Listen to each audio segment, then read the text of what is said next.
on CBS News Colorado. Voters decide the governor's race. Thanks for being with us for this important debate in these closely watched midterm elections. I'm Sean Boyd, and joining me is Jesse Paul, political reporter for the Colorado Sun.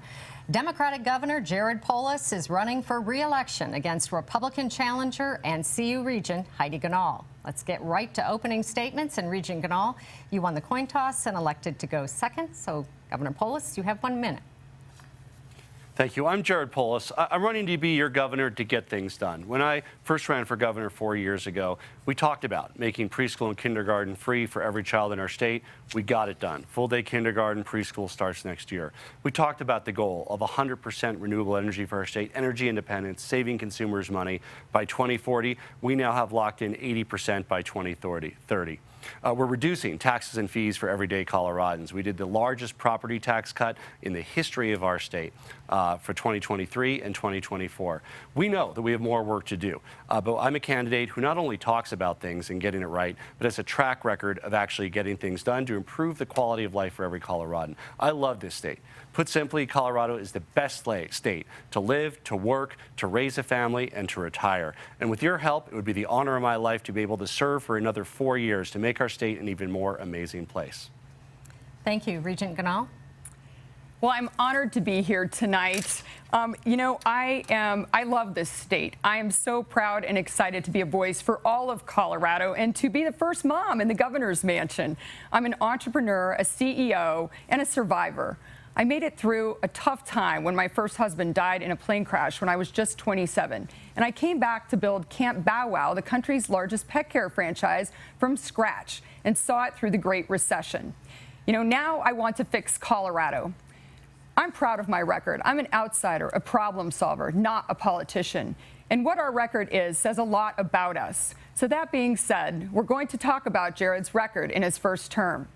Number 1 in inflation in the entire country. Number 2 in fentanyl deaths. Third worst state for crime in the country. And 60% of our kids can't read or at grade level. Jared, that is quite a record. Now he wants a second term to fix the problems that he's created. I love Colorado, and I hope to be a voice for all of you. Thank you, candidates. Now to the rules for the debate.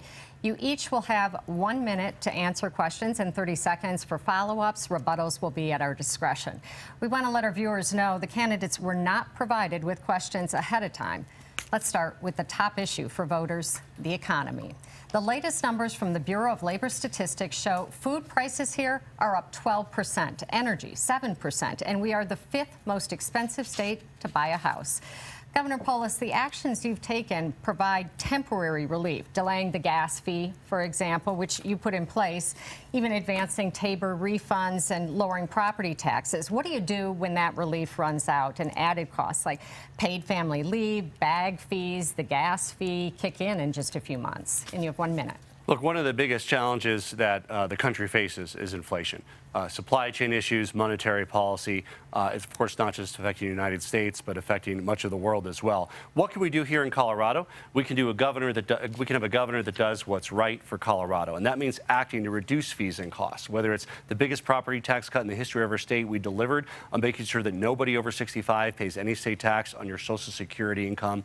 And yes, if I'm elected governor, one of my priorities will be making sure that we continue to keep property taxes low. We did a 2-year property tax cut for 2023 and 2024. Every homeowner, every business, we need to make sure we find a permanent way to constrain the growth of property taxes so people can afford to live in our state.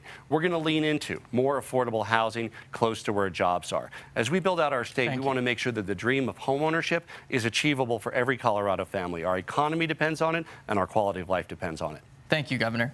Regent Ganahl, your biggest economic proposal is to eliminate Colorado's income tax, and you plan to do that by using Tabor refunds and by enacting a state government hiring freeze.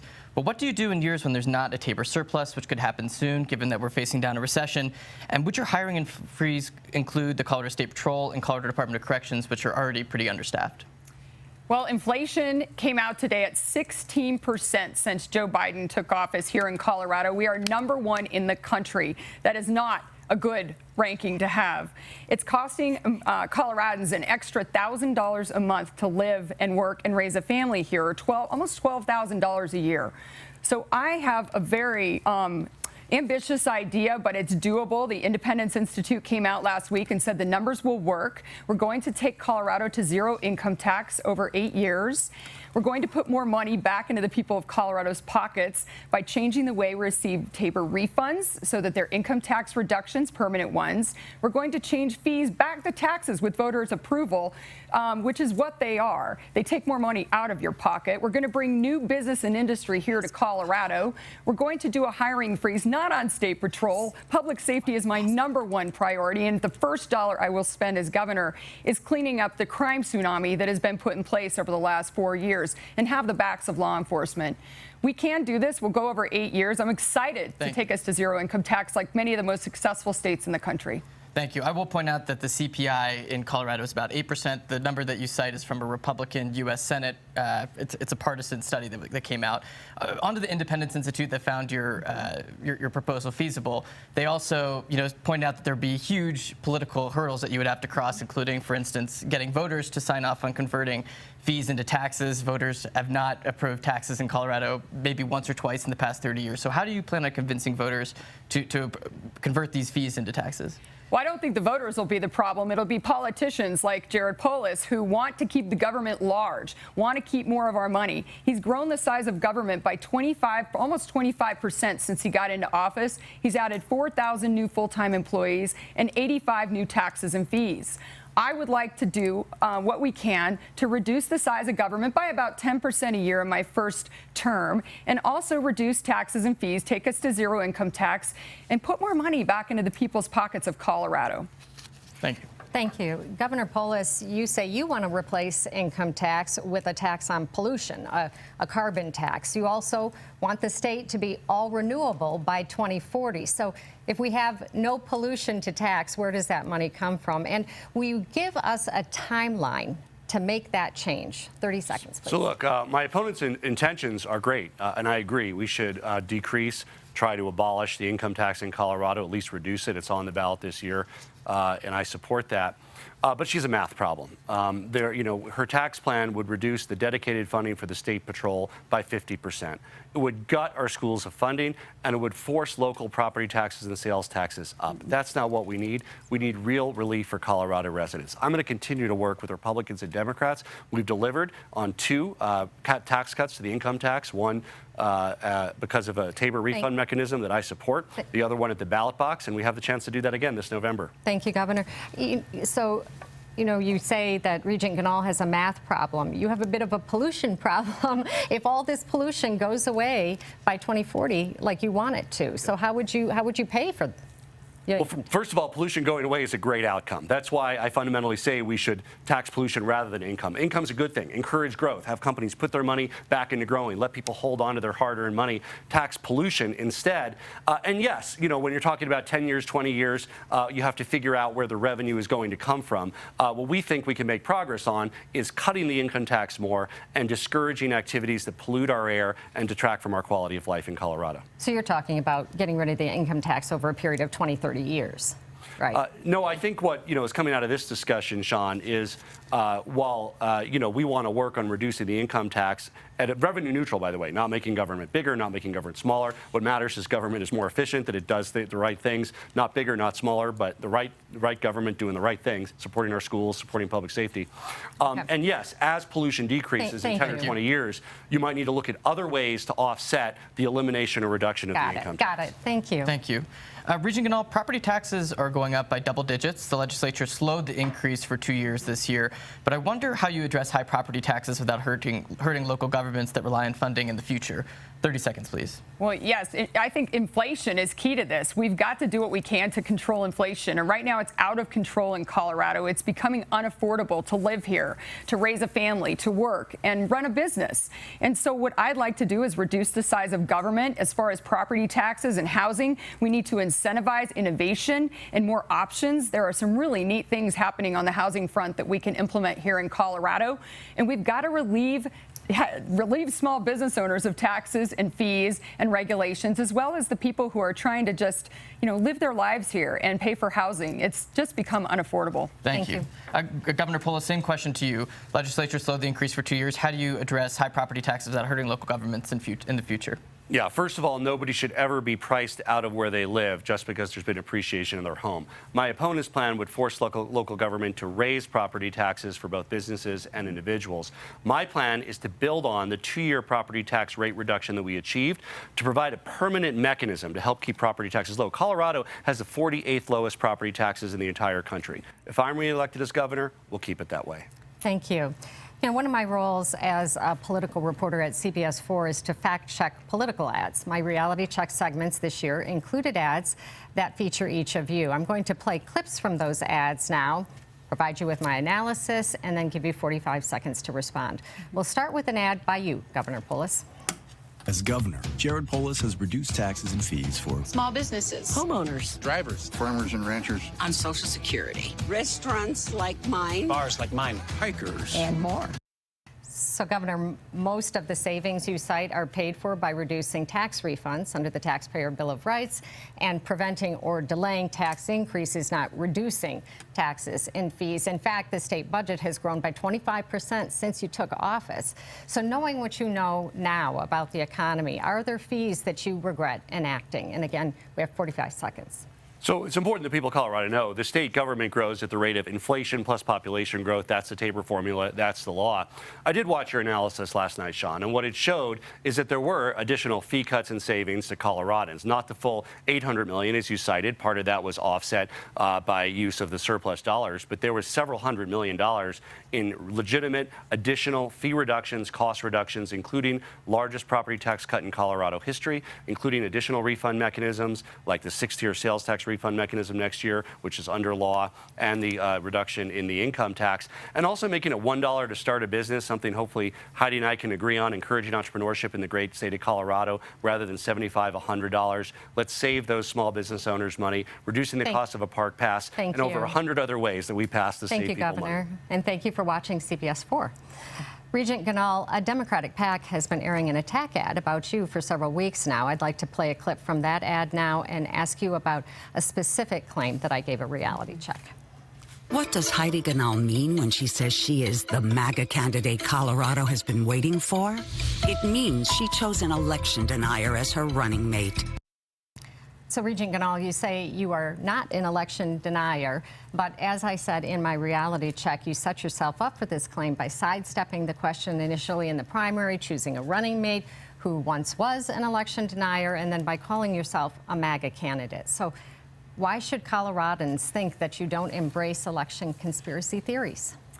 Well, Sean, Danny and I have said repeatedly over the last many months that Joe Biden is our president. We respect that he's our commander-in-chief. If you look around at skyrocketing inflation and out-of-control crime, he's destroying our country, and Jared Polis is doing the same to our state. So what voters want to hear about is how we're going to solve skyrocketing crime, out-of-control inflation, and get our kids back on track who are in crisis.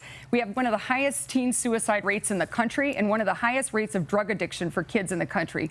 Those are the topics that voters across Colorado want to talk about and want to hold Jared Polis accountable for doing this in his last 4 terms. He wants a second chance to fix the problems that he's created. I will do better. I will represent the people of Colorado and fix crime, fix out-of-control inflation, and stop our kids from being in a crisis. Thank you. Now let's turn to water and its impact on our state. Colorado is going to have to reduce its water use. That's a reality. How much of the reduction should be borne by agriculture, which uses as much as 80% of the state's water? And you each have a minute. Regent Ganal? Well, the problem with water, based on my conversations with 27 water leaders who are part of my water advisory committee, is storage. We keep studying and studying the problem, and there's very big storage projects that are hamstrung by the federal government. And a lot of the power under Jared Polis has been ceded to the federal government instead of making Colorado decisions here in Colorado. I have a huge respect for the farmers and ranchers across this state. They are feeling very neglected. They feel like they don't have a voice right now, that actually the governor has been punitive with them.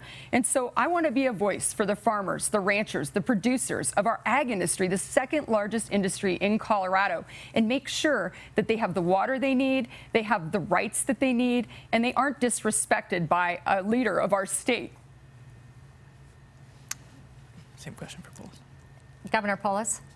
I will continue to be a fierce fighter for Colorado's water rights. And look, you can't store your way out of a drought. Of course, increased water storage plays a role, but we've also got to step up and make sure that we don't set one part of our state against another. Water pulls us together, our ag communities, our suburban communities, our urban communities, and we need to make sure that we're more water efficient in how we live and how we act in our state with a hotter, drier climate. Of course, Colorado is leading the way on acting boldly to prevent climate change, but the reality is increased fire risk, less water, and we need to plan accordingly and make sure we can continue to thrive in our state as one of the top ag production states in the entire country. Just a quick yes or no before we move on from either of you. I don't think I heard a direct answer. Should agriculture have to cut some of its water use? Ms. Ganal and then Governor Polis. Well, I think a lot of the farmers and ranchers are already doing that. They are very excited about some of the new technology and innovation in farming and ranching that's helping them conserve water. Thank you. And I agree. We've really worked on soil health initiatives and better crop rotation and new ways and technologies that are more water efficient through our Colorado Department of Agriculture. Thank you. Governor Polis, this question is for you, still staying on the water topic. You said that Colorado needs to link its land use and water use policies together.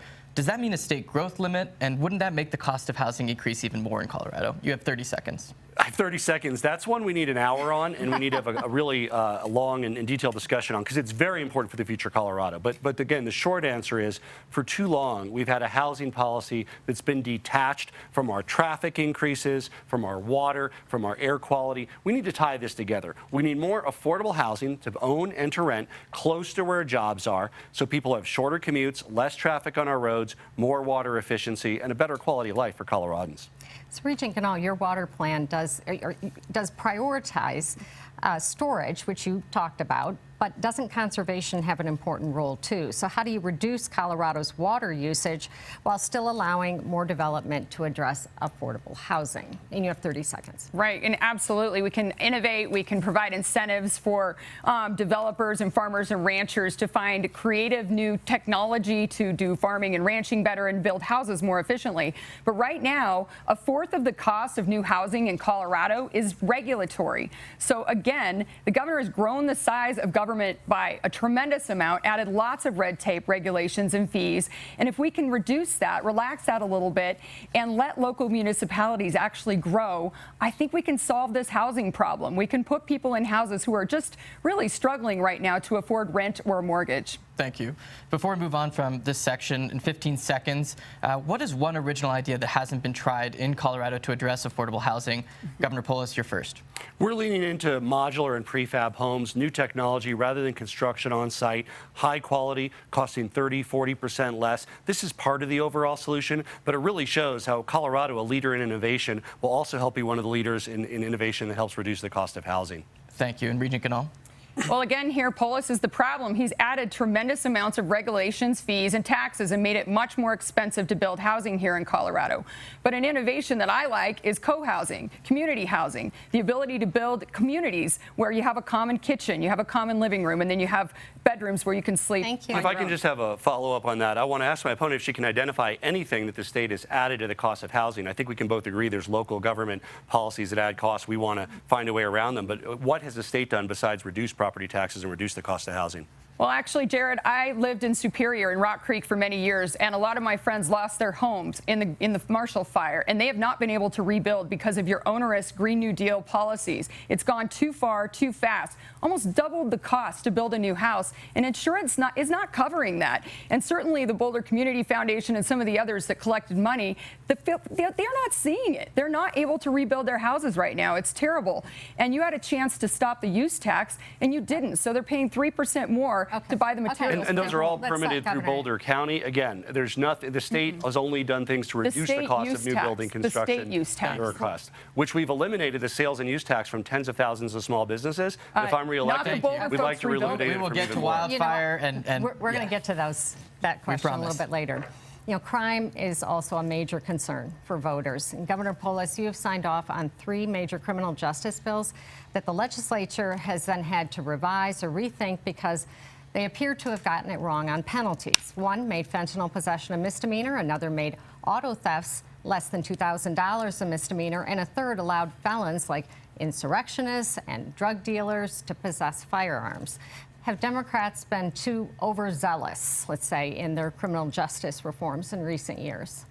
Well, look, we have neighboring states like Arizona with twice the fentanyl death rate of Colorado, where it's a felony. I signed a bill with harsher penalties for drug dealers. We're one of the first states in the country to have new felony penalties for pill presses, for people that are mixing this poison, fentanyl, with other substances that's being marketed to Coloradans. We have a plan to make Colorado one of the 10 safest states over the next 5 years. More and better policing, investing in law enforcement. We took the first steps towards better salaries and retention bonuses for police officers, tougher penalties for crimes, including for auto theft, and most importantly, crime prevention, because the best thing to do is prevent a crime before it occurs, which means better behavioral health support, better youth interventions, more success in making sure that there are less victims of crime in the future rather than more. And if I'm reelected, we'll make Colorado one of the 10 safest states. Can you answer my question, though, on those bills? You know, have Democrats gone too far on some of these? Do you have any regrets? So you know that I'm a data-driven person. I don't bring particularly any ideology. I believe there's good ideas on the left and the right. Show me what reduces crime,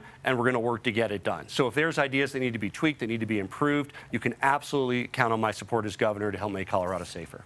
Thank you.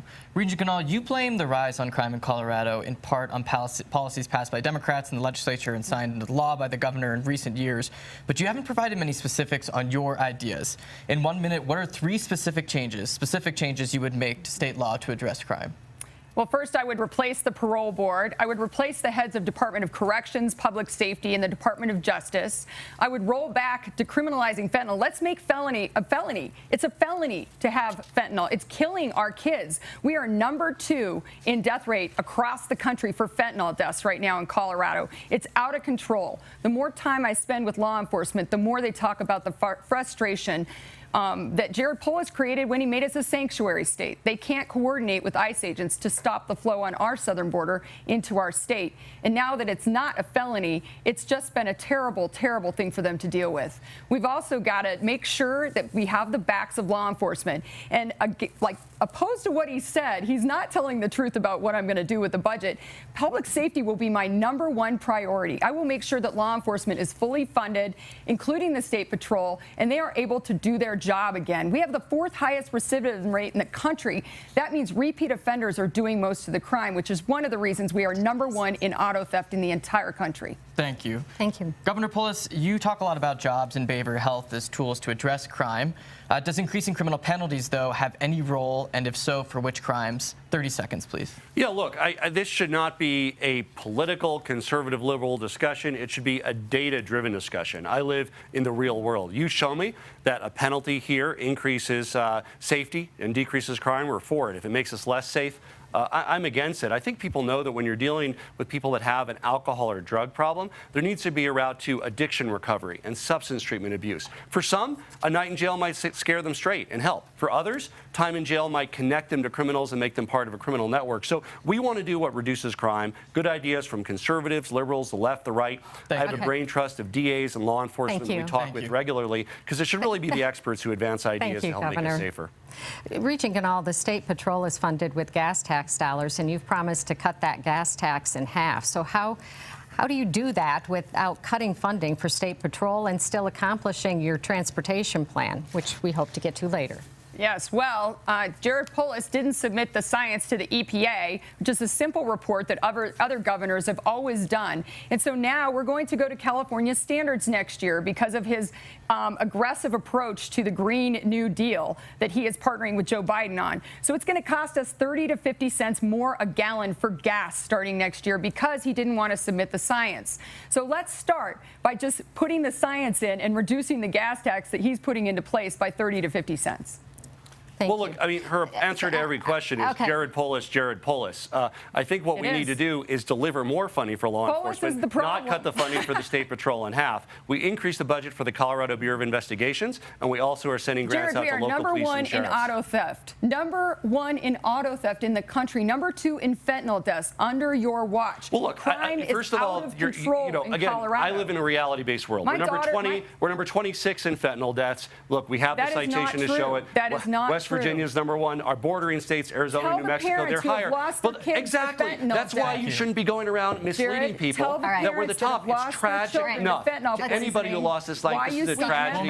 We need to provide more assistance to help make sure people can escape the vicious cycle of addiction. We just can't understand you when you're talking over each other like that. I want to turn now to climate change and how it's affecting us and how to battle it. Colorado's Northern Front Range is currently in violation of EPA air pollution standards, and those standards are likely to get even tougher in coming years. What actions are you willing to take beyond those already codified in state law to address air quality and reduce some emissions? And we'll have 1 minute each for this, starting with you, Regent Ganal. Well, thank you. We all want clean land, clean air, clean water. But we also need energy development here in Colorado. We produce some of the cleanest energy on the planet in Colorado. The oil and gas industry has been decimated under Jared Polis's strict regulations and his drive towards his Green New Deal, which is too far, too fast for Colorado. So why don't we produce energy here where we know we do it right instead of going to Venezuela or Saudi Arabia? It makes no sense. So let's start there. And then let's reduce congestion at some of the most critical points in our transportation on the roads, like 270 and I-25. My transportation plan does that because congestion is one of the worst offenders for the ozone. Those projects were canceled by Jared Polis and his team at CDOT. Governor Polis? Well, look, just like you can't store your way out of a drought, you can't drill your way to cleaner air and leading on climate. Oil and gas production has gone up over the last year because prices have gone up, and Colorado continues to be a competitive market for energy of all forms. But the truth is we need to continue our bold leadership on climate. We need to make sure that Colorado consumers are not beholden to international market forces with clean, low-cost energy. New solar energy costs 2 to 3 cents a kilowatt hour. Coal energy, 8 to 9 cents a kilowatt hour. We need a green dividend from replacing high-cost coal with low-cost solar and wind, and our plan is to retire every coal plant in the state by 2020, then to 2029, to make sure no one is forced to pay high-cost subsidies just to keep them open for another year. And Jared, you don't have a plan to replace that energy. You're going too far, too fast again. We need natural gas to go into the future. It hurts the people with the least amount of money to pay extraordinary heating bills and higher gas prices. Those are the people you're hurting with your radical plan to take us too far, too fast. And we need to think about the mom, the single mom in downtown Denver who can't afford to buy an electric car. And we do have a resource plan. It's been approved by the Public Utilities Commission. We'll be happy to send you a copy to show how Coloradans won't be forced to pay too much for utilities. So 30 seconds here. If it's too far, too fast, then what is the right approach? The right approach is to put our oil and gas workers back to work. We have the second largest natural gas reserve in the country right here in Colorado, and we produce it better than anybody else on the planet. We care about clean land, clean air, clean water. So let's produce it here, because I've heard from the folks that run the power plants and the folks on the ground in energy development that there is no plan to replace the energy. He follows Gavin Newsom most of the time in his policies, and we're seeing brownouts in Colorado. We're being told that people can't charge their cars. We're already seeing the future right here in California. Governor Polis, oil and gas production is down in Colorado from 2019 levels when the legislature passed a sweeping regulatory bill. That's according to the Colorado Oil and Gas Association. You've criticized oil and gas companies in recent months over the lack of production in terms of the rising energy costs. And, you know, in addition to the gas prices, state regulators say our heating bills are going to go up by $130 per month on average this winter. How do you balance increasing oil and gas production with your push to make Colorado 100% renewable? And please answer in 30 seconds. Well, you're correct that there's less production in 2019. There's more production than 2020 and 21, so I just want to point that out. The amount of production in Colorado really depends on the global price of oil and natural gas. There's about 2,000 permits that have already been granted that haven't been used. More of those are used when prices are high.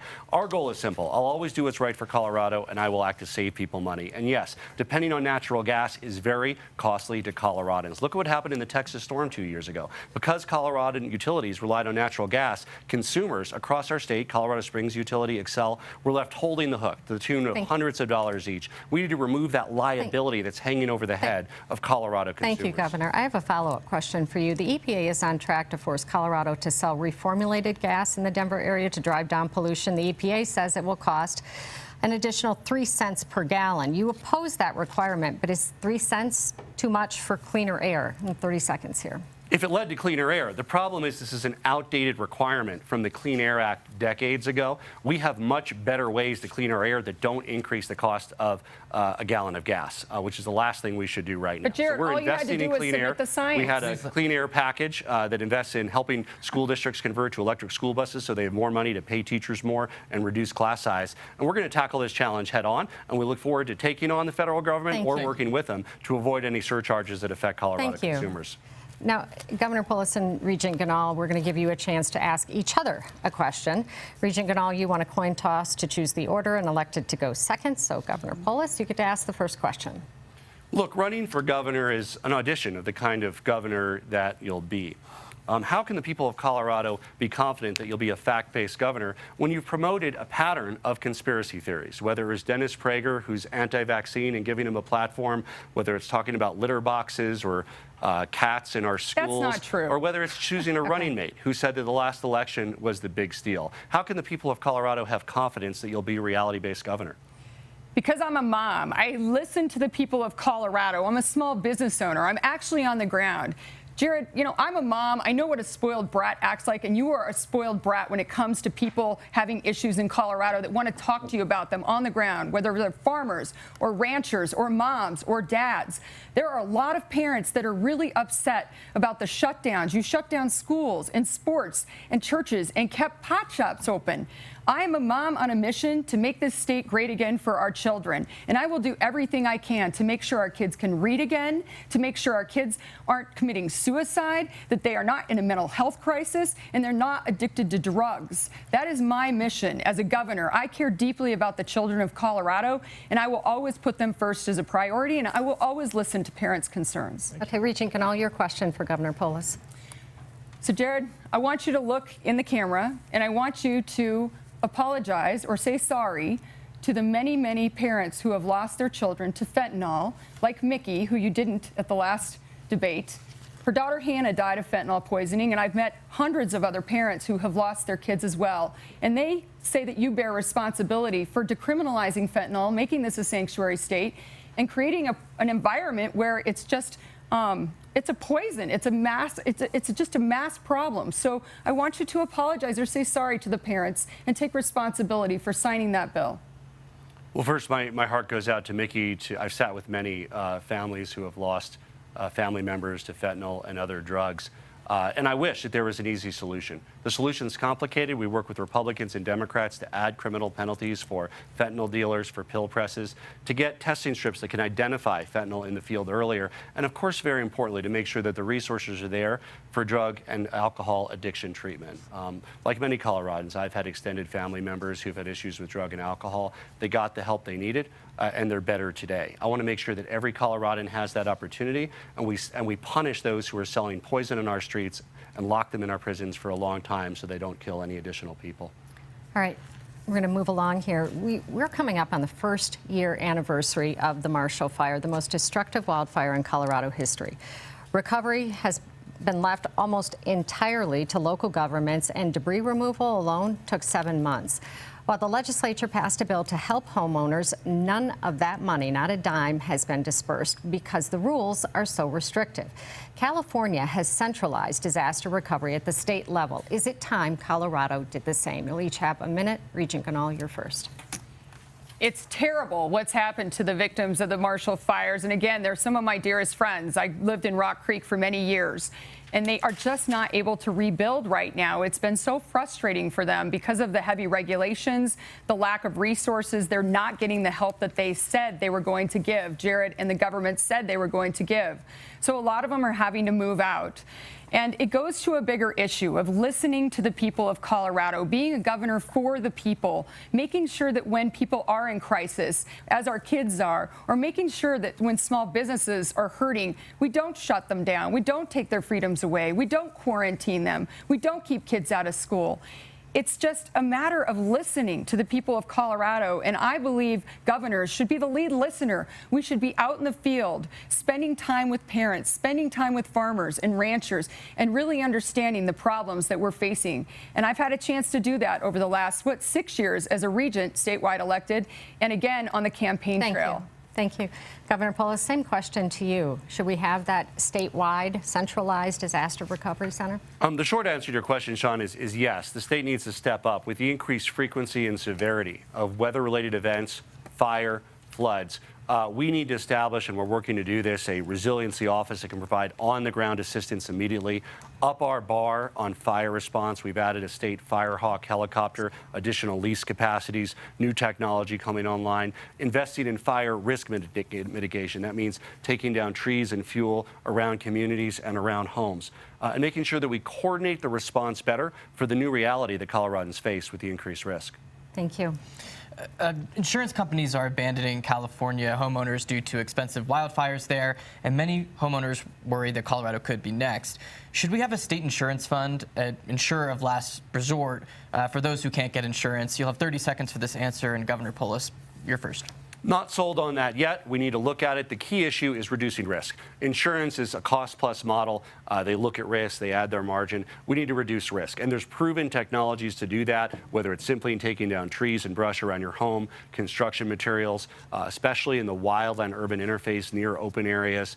And if we do this successfully, we'll be able to drive down insurance rates for every Coloradan. Thank you. Regent Goodall. And again, Polis is the problem here. He talks and talks and studies and studies. I just want to act. I'm a problem solver. I want to fix the problems that our state is facing. A fourth of the trees that are standing right now are dead and need to be cleared out on the fire front.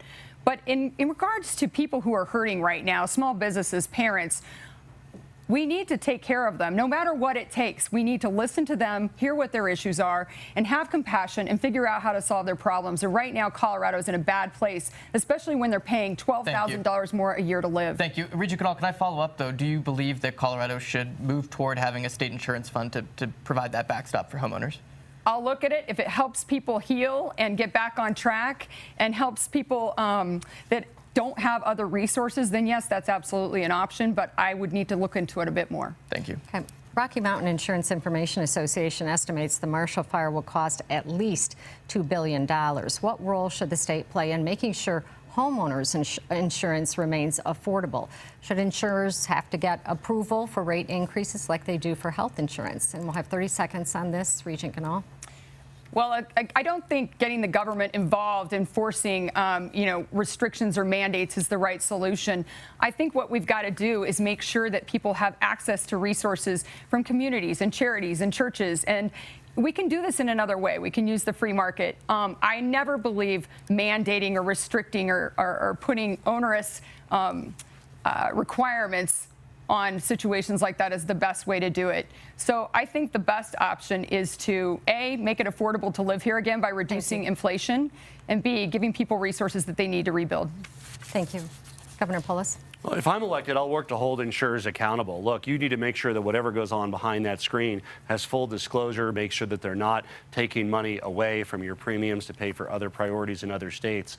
Absolutely, like any business, we need to make sure we hold insurers accountable to keep rates low and engage with the insurance companies to reduce risk, which saves homeowners money and also reduces rates and saves the insurance market for the state. So are you in favor of the state getting involved in this then and setting rates, approving rates like they do for health insurance? Look, the state's role is to provide a voice for people of the state, for consumers, to hold insurance companies accountable for the service that they provide. That's the consumer watchdog role. As governor, I'll always do what's right for Colorado, and that means making sure that insurance companies don't overcharge you. Thank you. Now on to abortion. After the Supreme Court overturned Roe v. Wade, Governor Polis, this question's for you first. Abortion rights groups plan to put a measure on the 2024 ballot in Colorado rescinding Colorado's constitutional ban on using state dollars to fund abortions. Do you support that concept? And what can you do right now to help abortion care providers deal with the influx in patients as abortion bans are enacted in neighboring states? You have 1 minute. You know, look, it's simple. I'm for more freedom and lower taxes. The right to choose when and if you have kids is a very important right for people. If it's for any particular initiative that comes forward, Like anybody, I'd want to read it and understand what it does before I say I support it or I oppose it. But look, the general direction, empowering people to make the right choices and acting to reduce unwanted pregnancies and reduce women who ever even face this really difficult decision by making sure we have access to birth control, reproductive health, and education to reduce unwanted pregnancies. Thank you. Governor Polis, so broadly on this question, would you support removing the constitutional ban in Colorado on using state funds for abortions? Well, look, I can say on this issue, when I was in the United States Congress, I did vote against the Hyde Amendment, which was a similar effort nationally. But before I would say anything on any policy, just as my opponent wanted to see this particular policy around insurance of last resort, the words matter and the details matter. So I'd be open to it, but I want to make sure it didn't have any unintended consequences. Thank you. Regent Ganal, you've said you're pro-life with exceptions for rape, incest, and the life of the mother. You've also said you'd rip up Colorado's new law guaranteeing abortion access, which you've also called disgusting. But you've also said that voters should decide Colorado's policy on this issue. They've decided 6 times since 2008 not to restrict abortion. But if a bill came to your desk limiting abortion access in Colorado, would you sign it? You have a minute. Well, my journey to having my kids has been a bumpy one. I've had several miscarriages and lots of ups and downs, and I have so much compassion for women who are facing this difficult decision. But as a governor, I want to bring common sense back to Colorado, and I believe abortion should be rare and safe. But I also believe common sense doesn't come into play when we're saying we're going to abort a baby in the final weeks of pregnancy or even on its birth date. That's not who we are in Colorado. I just can't imagine that that extreme or radical of a policy that Jared Polis signed into law without the will of the voters is the right path for Colorado. So I was ripping it up because I don't believe abortion in the final weeks of pregnancy is who we are in Colorado. I think we can take a different path forward, but I don't want to divide on this issue. I want to bring us together. So I've made a pledge that I will not make any substantive changes to the abortion law without pushing it back to the people of Colorado for a vote. Thank you. So just to be clear, if the legislature sends you a bill limiting abortion access, you would veto it? I would put it back to the people of Colorado as a vote, yes. Right. Let's focus on education now. Colorado has a growing STEM sector with most of its workers coming from out of state because we don't have enough of them. One of the primary drivers is our K-12 system. Colorado math scores have been flat for over a decade, and fewer than 1/3 of students are reaching grade level. Regent Ganal, what can you do as governor to change that? And you have 1 minute. Well, I've been on the front lines of education reform for many years. I've helped open several charter schools. I've helped create more incentives for teacher pay and improving teacher pay, whether in my role as a regent at CU or in my work in K through 12. Right now, the average classroom in Colorado gets about $250,000 in funding, and only $50,000 of that goes to teachers. We need to pay teachers better. We need to take money and put it back into the classroom and away from the increasing number of administrators. I believe in higher education we have the same issue. The administrative bloat is out of control. So anything we can do to reduce the cost of tuition, but also put more money back into the classroom and give parents choice. It's time to give parents choice by letting the funding follow the family so that parents, if they're not getting the education that their kids deserve, can have other options. I think it's time to provide choice and transparency and competition, but support our public schools and teachers. We've got to pay our teachers better as well. Thank you. Governor Polis, your plan. Look, my opponent's plan is a fine plan if she's running for school board, but the governor should not control our schools. We should trust families, we should trust parents, we should trust communities. And the truth is, of course, there's great things going on in public education across our state. One of the most important determinants of how well kids succeed is early childhood education. That's why didn't just talk about preschool and kindergarten, got it done for every child in the state. We're investing in our schools with an increase of about $12,000 for a class of 25 kids, going to better teacher pay, smaller class size. While my opponent is talking about litter boxes and kids dressing up as cats, we're talking about reading, writing, and arithmetic, and making schools that no matter where they are in our state, our schools are accountable for making sure that every child gets a great education, is prepared for success. But Jared, they're not getting a good education. 95% of African American and Hispanic kids in Denver public schools cannot read at grade level. 60% of our kids in Colorado cannot read at grade level. That's ridiculous. We've got to do everything we can to just stop throwing more money at it and make sure it's actually working. Let's give teachers more pay, give them more of the ability to teach the kids and get them the tutoring they need if they need it. That's the most important thing we can do. Your tax plan would cut investment in education by over 40%. That is not true. It's simple math. It's simple math. I know it's a good talking point, it's not a Republican or liberal thing. It would cut 40% out of the state budget, devastating teacher salaries and increasing class size for every kid in the state. Jared, you said you rely on the data. That is not accurate, and you know it. It's a political talking point. I'm just reading your own plan. Governor Polis, that is not math true. scores in particular, I ask you about, bringing up math scores in particular, your plan to bring up math scores? Oh, bring up math scores in particular. Yes. Yeah, so again, early childhood education is one of the most important determinants of how well kids succeed, not just in school, but there's been a number of long-term studies that show 20, 30 years. Lower crime, higher job pay, better participation in higher education. So giving kids a strong start, number one. Not just everybody who can afford it, but everybody should be able to go to preschool and kindergarten. Second, use the data to drive the progress. There's proven math curriculum and math ways of delivering math technology that we need to get out and support the kind of innovation, particularly in districts that need to turn around to do better. Thank you. A state law passed in 2019 requires teaching about American minorities in civil government, and yet in the proposed standards currently before the State Board of Education, many educators have pointed out that most mentions of minority groups have been replaced with generic language and references to equity, gender identity, race, and racism have also been stripped from the standards. If the board adopts the current language, will it be violating the spirit of the law you signed, Governor Polis? You have 1 minute. Well, look, this is a great question. I hope you're having a debate with the State Board of Education candidates. What I would want to make sure, and by the way, the state has standards in our state. Curriculum, the actual curriculum is up to school districts, parents, families, but the standards, we support just like a Colorado for all, an America for all. We want to tell and lift up all of the great stories of women, of minorities, of people who came from Europe, everyone who helped make our state and our country the greatest place on earth and what it is today. And that's a story that our kids need to know. Well, and parents should be able to have a say in the curriculum, and you did not support a bill for transparency in curriculum for parents in this last session. Why on earth would you not want parents to see what's being taught in the classroom? I don't understand that, because that's really important to most of the parents that I'm talking to. And if we're going to get better at teaching our kids how to read, write, and do math, parents need to be part of the solution. We've got to include them, not exclude them, and keep them out of the conversation.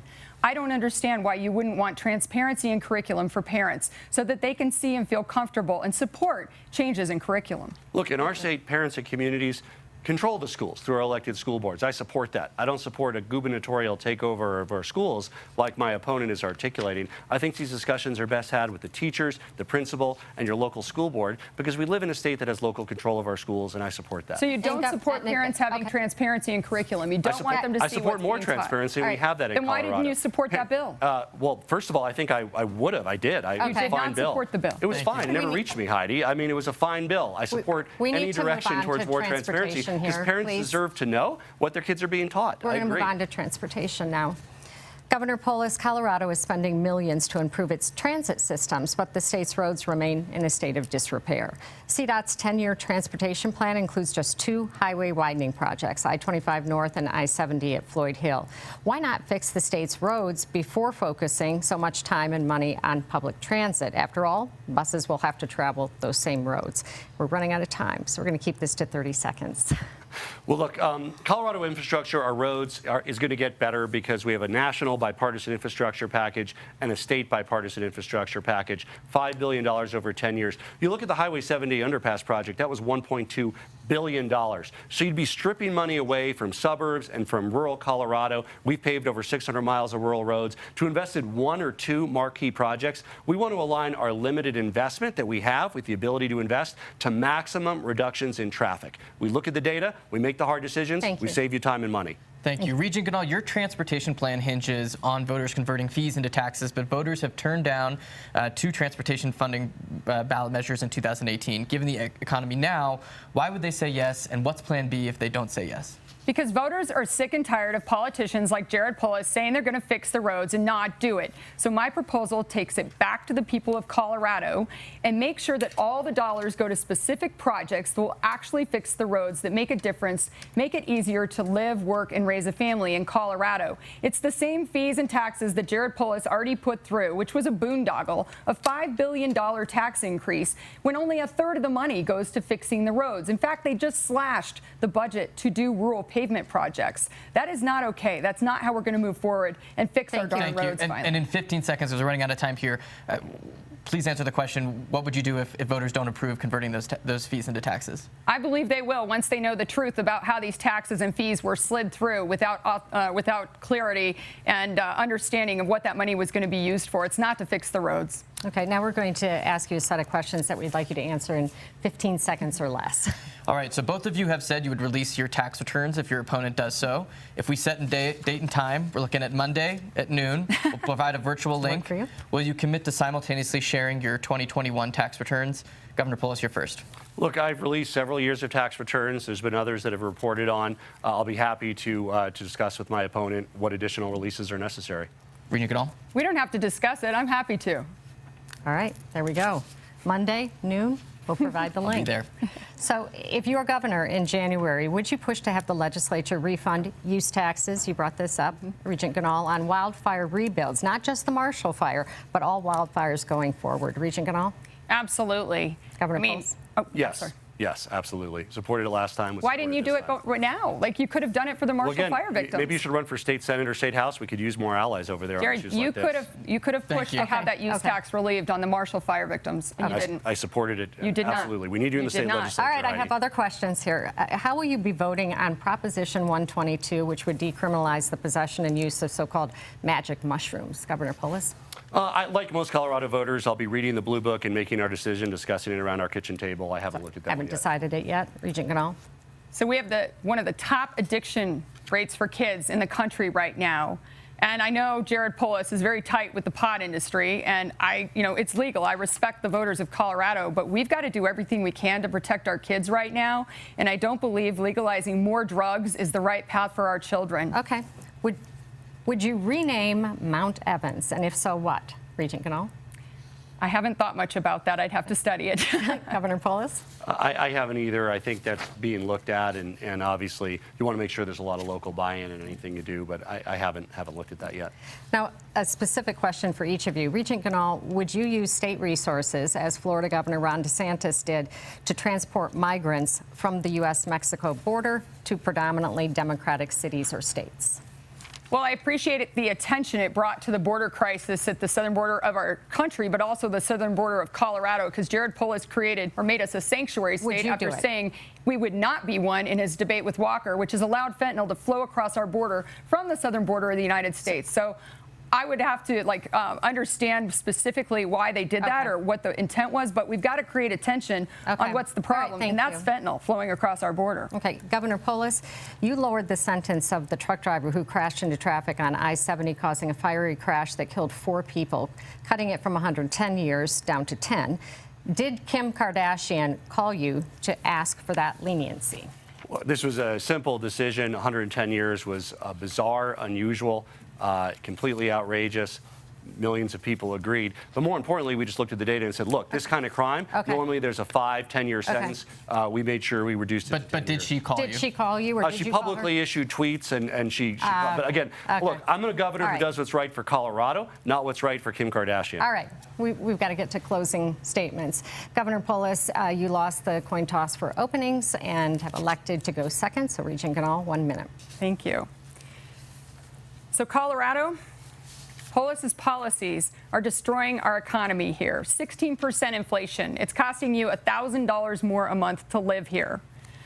Jared's policies are killing our kids, whether it's fentanyl, the sanctuary state status, the rampant crime we're seeing across Colorado. We're #1 in auto theft, #1 in bank robberies, #1 in cocaine use. This has all happened under his watch. Him and his D.C. buddies have also handed over the southern border of our country to the Mexican cartels, which is making fentanyl one of our top issues here in Colorado. I've been talking to parents all across this state that have lost their children to fentanyl poisoning. That has to stop. We need a law and order governor. We need someone who will revive the economy and reduce taxes, fees, and regulations. We need someone who will put our kids first, because right now our kids are in crisis. I'm a mom on a mission. I care so much about this state. I will do everything I can to roll up my sleeves and heal Colorado from this terrible situation we're in. And with the final word, Governor Polis, 1 minute. The people of Colorado know I'm a reality-based candidate with reality-based solutions. I know that inflation is 8.2% here, not whatever my opponent says. I know that Colorado doesn't border another country like Mexico. I know where we are on a map. I have a vision for moving Colorado forward, for saving people money, for cutting and reducing fees and taxes, and working together to make Colorado one of the 10 safest states. If this was easy, it would have been done already. If I have the opportunity to be the governor of the greatest state in the country, I look forward to working with Republicans and Democrats to get it done, always using data as my North Star, learning from what works and what doesn't work in other states and across the world to make sure that we bring the very best quality of life to Colorado to make our state an even more amazing place for our family, for our kids, and for our future. All right, thank you both for being with us. Governor Polis, Regent Ganal, thank you for joining us. This is an important part of educating our communities as voters receive ballots next week. Jesse, thanks for joining me. Good night, everybody.